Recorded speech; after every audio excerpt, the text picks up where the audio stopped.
Good morning, welcome to Furry and Spoilt. This morning I'm going to talk to you about how to keep dogs cool in the summer.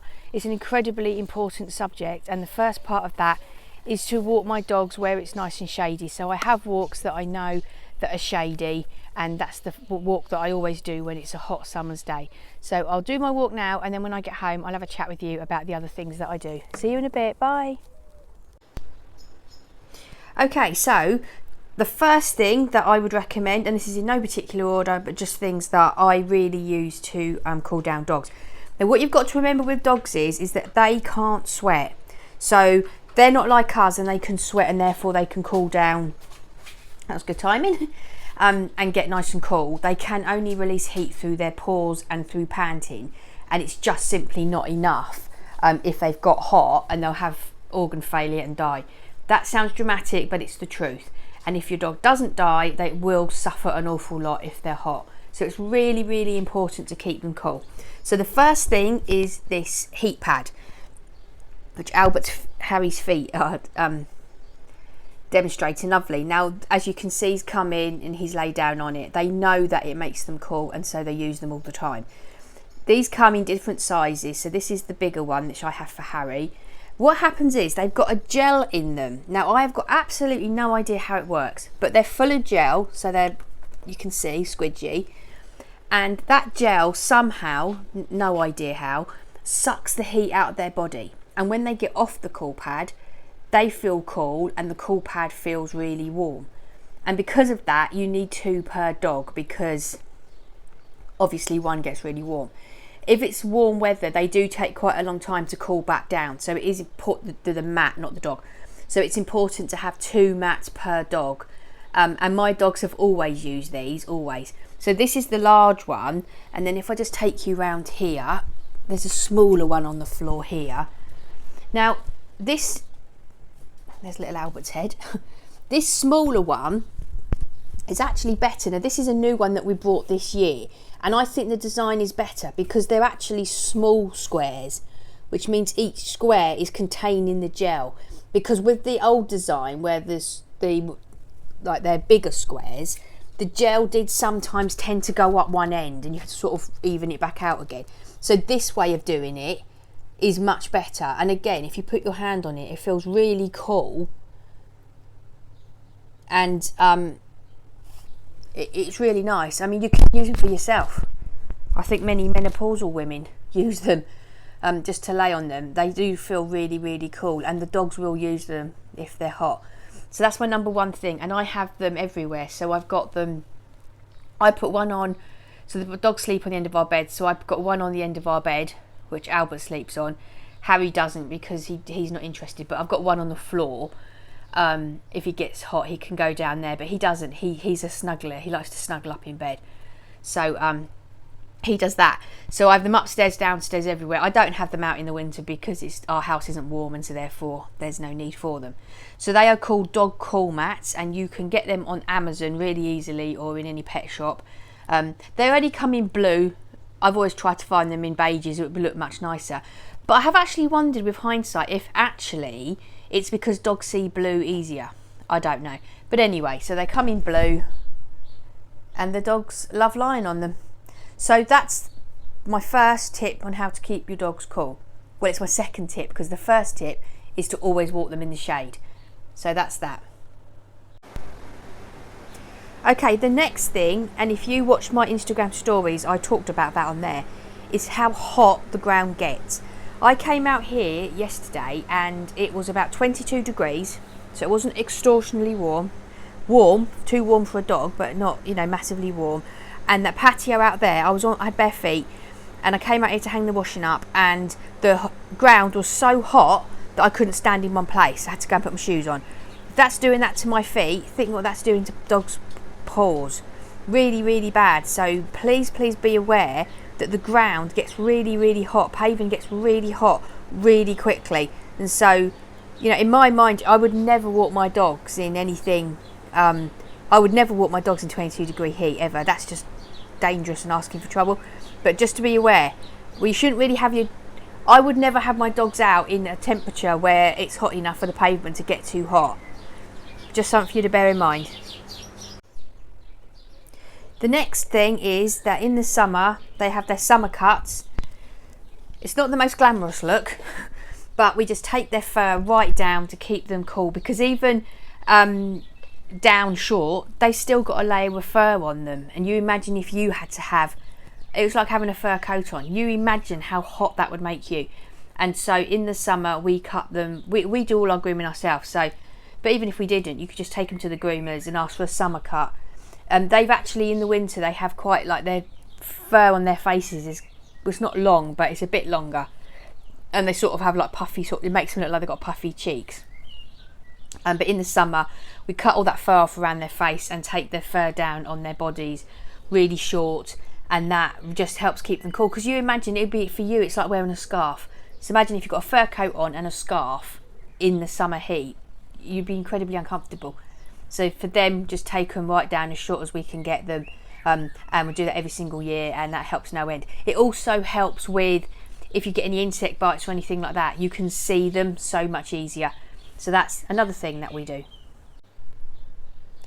Right, the next thing that we do is we have fans going all over the house for them. Now this is about as close to air conditioning as we can get. So I'm in the UK, so our houses don't have air conditioning. It's not something we have. You can get it fitted, but it's a little bit, I suppose, a bit extravagant really for this country. But it would have to get probably a bit hotter than it is for us to pay that. But what we use is these, and it's as close to air conditioning as you can get, and they are really, really good. And they're just air conditioning units, or they're just fan units really. And then they've got this tube, and you just take the tube and you put it out the window like that. It goes out the window, and I have no idea how it works, but blows all the hot air out, and you get a really, really lovely cold air coming in. Now, even if they are quite expensive, so even if you haven't got these and you don't want these kind of fans, just ordinary blowing fans with a wet towel in front of them, you'll still cool your dog down considerably. But these are really good, and I can't tell you how good they are. We have them, I've one here, one in the kitchen, and we have two upstairs, and I can't tell you how much more pleasant it makes the house. Not just for the dogs, but also for us. And they're really, really good. I think we paid £400 for this, which does sound like an awful lot of money, but for how cool it is. So I mean, at the moment it's 28, 29 in the UK, and that's really quite unpleasant. But in our house, we're absolutely lovely and cool. Really, really cool and lovely. It's really, really worth the investment. But like I said, if you don't want to do that, just an ordinary fan, just to give the dog something to lie in front of, is really, really helpful. Okay, now the other thing that I don't do now, we've got the bigger fans, but before, when we just had like normal fans, I used to put down wet towels in front of the fan, and that would really create a nice cool environment for them. Now ideally what would be great is if you put a wet towel down and the dog lay on the towel. I've never had a dog that will lay on a wet towel. Now it could be because they're just simply not getting that they need that because they're not so hot, or it could just be that they don't want to lie on the wet towel. So what I do, and I'm not doing it now with these air conditioning units, I don't need to, but before we had them, if I felt it was getting a little bit too warm for them, what I used to do was get a towel, make it wet, and I would put it, so I'm pointing you here, so this is from our sitting room into our hallway, so this is our stair gate that we have, just if someone knocks on the door, I can just shut the gate. But they would have to walk through that, because it's just, it's a doorway that they walk through a lot. So I would get a wet towel and put it right in that doorway, so they have to stand on the wet towel to get in or out of the room, and therefore they're wetting their paws, which just helps cool them down a bit more. And wet towels, like I've said it before, if it's really hot, I wouldn't be taking my dogs out anyway, but supposing you had to maybe go to the vet or somewhere where you had to go and it was hot, a wet towel in the car would help. But like I said, I've never had a dog that will get on a wet towel, so that's why I put them in the doorway, to get around that problem of them not wanting to sit on them, because they don't like doing that. Something else, we'll just have a little look at Albert having his sleep while I tell you about this. is with the wet towel is you can make like a flannel. He's going to leave, isn't he? You can make like a flannel and make that wet, and then you could wipe them down with it. Now don't use cold water, and don't get them too wet because you might make them go into shock, but just have it sort of a tepid temperature, and you wipe them down with that. And the other thing you can do is just get your hands wet again with tepid water, and then wipe them down with your hands just to cool them down. And sometimes what I do is, like when we get back from our walk, I just wipe them down with wet wipes. Now I do it to get the pollen off them and stuff like that, but you could do it also, it would also cool them down, and do it all underneath their back legs, and that cools them down nicely. So that's another thing that it has to get really hot for me to need to do that. But I've found that doing everything else that I'm doing, they're not getting, recently they haven't got so hot that I've had to do anything like that. But it's worth doing if you find that your dog's panting too much and getting too hot. Get that dog cooled down, and that's one way that I used to do it. Right, now the next thing is, so you can see here Harry's having a lie down in the conservatory, and it's quite a warm day here today. Not yet, because we're early morning. He's just having a snooze in the sun there. So I'm keeping a close eye on him, and I know that he's okay. It's not warm enough for it to be a problem for him. He's just having a snooze in the sun. But the point I absolutely wanted to make is never, ever, ever leave your dog in a conservatory, ever. Because I have seen dogs die from that. And I can see how it could happen. So at the moment, I've got all the doors open, blinds are down. It's all quite airy and quite pleasant in here.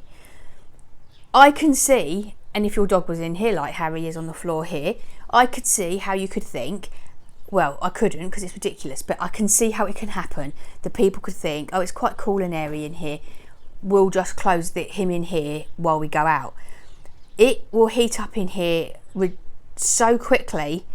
The sun is on here today, but even if the sun isn't on here, it gets so hot so quickly. And I know that because I know when I come down in the morning and I open up these doors and I come in here, it's really, really hot. Please don't ever, ever leave your dog in a conservatory, ever. Because never, if he's in the conservatory and it's all open like this, that's not so bad. But keep an eye on him, really keep an eye on him. But absolutely not because you've put him in here. If he's coming in here and he's having a little sunbathe and it's not such a hot day, keep an eye on him. He might be having a little sunbathe like Harry is there. No problem with that. But never, ever, ever make a dog only be able to be. Don't ever make him have to be in the conservatory. And absolutely never, ever leave a dog in a closed conservatory. It's along the same lines as a car. And I don't even have to say that. Never leave a dog in a locked car. Ever.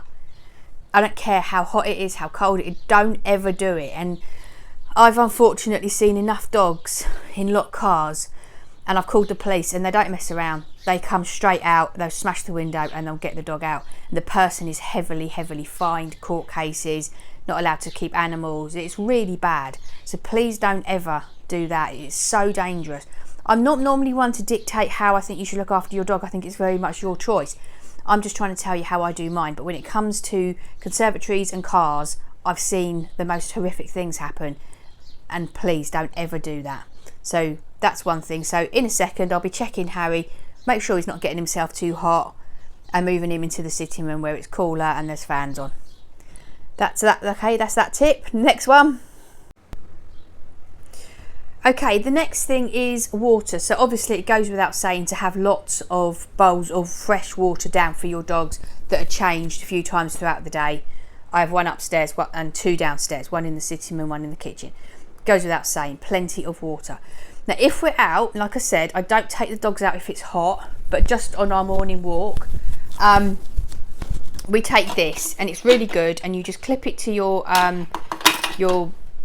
belt, your waistband or whatever, and you fill this up with water, and then you screw that onto that, and then what you do is, it's really handy, you just simply squeeze this bottle and the water goes into that. So all you've got to do is, I can't do it with one hand, but all you've got to do is you just ask the dog if he wants to drink or whatever, squeeze that, and the water will just pour into this, and that's very, very handy. Obviously for great big dogs that's probably not that handy. So we carry that not in the depths of winter we don't, certainly in the summer we carry that on every single walk, and the boys know when to ask for a drink if they want one, and then we just check sort of throughout. And this is another one that we do if we're going for a longer walk further away from home or whatever. We'll take this with us, and again you just fill that up with water, but you do have to unscrew this one and then pour it into there. But it gives them if you've got a bigger dog, I used to have a German Shepherd and I use this for him, that gives him more room to drink. And then in the car, if we're going in the car somewhere, then I'll have a big proper bottle of water, 2 litre bottle of water, and a plastic bowl or whatever bowl, and then they can just be offered a drink whenever they need one. So that's another really valuable thing. This one in particular I find very, very handy. Just pop them to my belt, and we just got them from Pets at Home. I think you can get them on Amazon. There's all kinds of different styles of that sort of thing, and they're really, really helpful. So that's it. That is all my tips on how to keep how I keep my dogs cool in the summer. It seems like a lot, but once you get into the routine of it all, you just keep them cool. They're nice and okay with it. You're nice and okay with it. Everyone's relaxed, and everybody's fine, and then they don't get affected, because unfortunately dogs can get so affected by the heat. They can really, really suffer really, really quickly. And the other thing I think really is, it's that just to like outside now, I mean that is an absolutely beautiful day out there. I just don't let them, I've got my grate up here. Albert's having a little look out the back door. And it just means that they're not sunbathing out there and getting too hot. And like I said earlier about the pavement being, the patio out there being very hot. So just be aware. We do have a paddling pool for them, but again, they've never got in it ever. And again, it goes back to the old thing. If it's so hot out there that they need a paddling pool, then I wouldn't have them out there. Luckily we're in the UK, and so first of all it's not that hot often, so it's not like I'm restricting them from going outside many days. Most days they can just wander in and out as they want. But the other thing is, we're in the UK, we're not used to really hot conditions, and lately it's been hitting 32 and stuff. We're just not prepared for it. And I'm sure if you're in parts of the world where it's really hot, your dogs are much more used to heat and can probably tolerate a lot more than mine can. But in the UK at the moment, we're just not used to it, and so they can suffer really quickly, and it's just not fair on them. So that's it. So as always, if you've got any questions at all, please pop them in comments. I'm on Instagram and Furry and Spoilt. Any questions at all, if I can't answer it, somebody will be able to answer it for you. And I just hope that your dogs are okay and that you enjoy them. It's nothing to get stressed about. Once you get into the routine of it, you can keep your dogs nice and relaxed and cool, and enjoy the summer. So thank you very much for watching this video. Have a lovely day. I'll see you in the next one. Bye bye.